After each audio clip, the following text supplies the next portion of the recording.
Bay Preble drumline warmed up the crowd at the head of the Packers Heritage Trail in downtown Green Bay. And the Green Bay Phoenix cheer squad got everyone to jump around. It's Green Bay. What other city in the States do this for the people in their community? We love the Pack. I'm so excited to be here. It's been a 3-year drought. Are you ready for this? Really excited to be down here. This is the first time I came down here. It just makes you feel closer to Green Bay and the people around, being all together in the same spirit.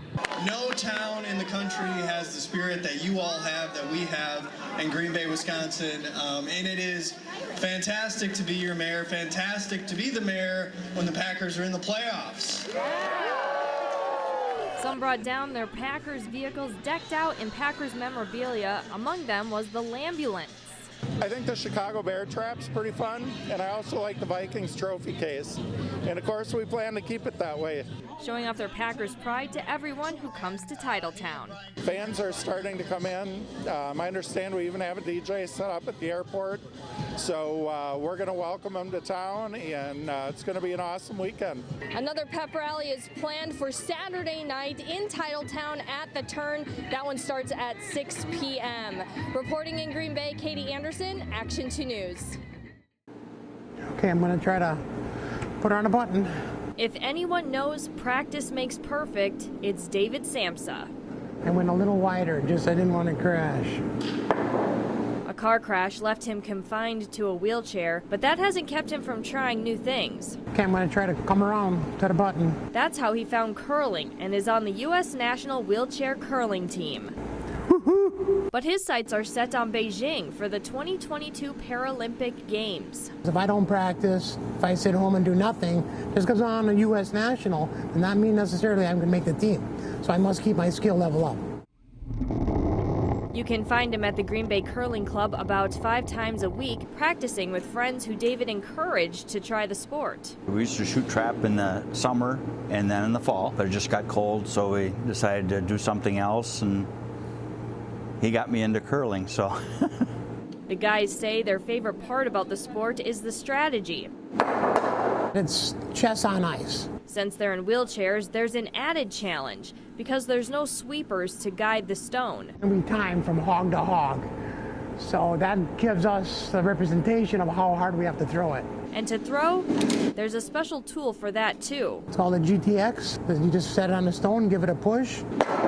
With that push of the stone and from his team, his goal of making it to the Paralympics could become a reality. We're all looking forward to following him all the way to Beijing. Line is good. In Green Bay, Katie Anderson, Action 2 News.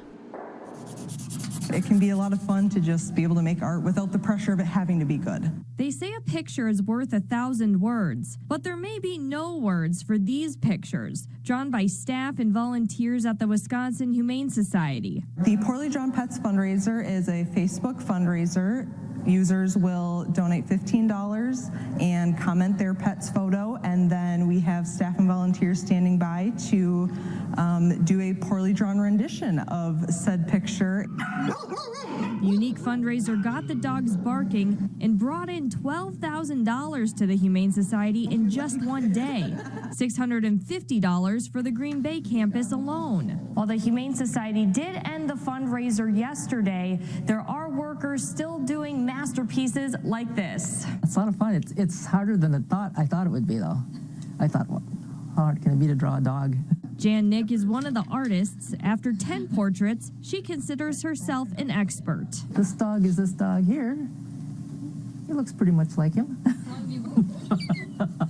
While Nick helps finish the last of the portraits, Alan says they may just have to do it again. We're so grateful for everyone who has submitted their pictures. It's been a lot of fun. In Green Bay, Katie Anderson, Action 2 News. The only thing that's hard to get past sometimes is the name pickleball, because when you start to say that word to people, they laugh at you, but when you play it, it's one of the best sports to get into. Jesse Nelson and Kim Gudgeon have been playing pickleball together for the last few years. It's just changed my life since then. The game is played with a paddle and a wiffle ball on a court a little smaller than a tennis court. The whole idea is that everybody gets up to what we call the kitchen or the no volley zone, and that's when the real game starts, and that's when the strategy comes in. And it can get intense. It's a wiffle ball. It can go like 100 miles an hour at your face. That's a way to have fun.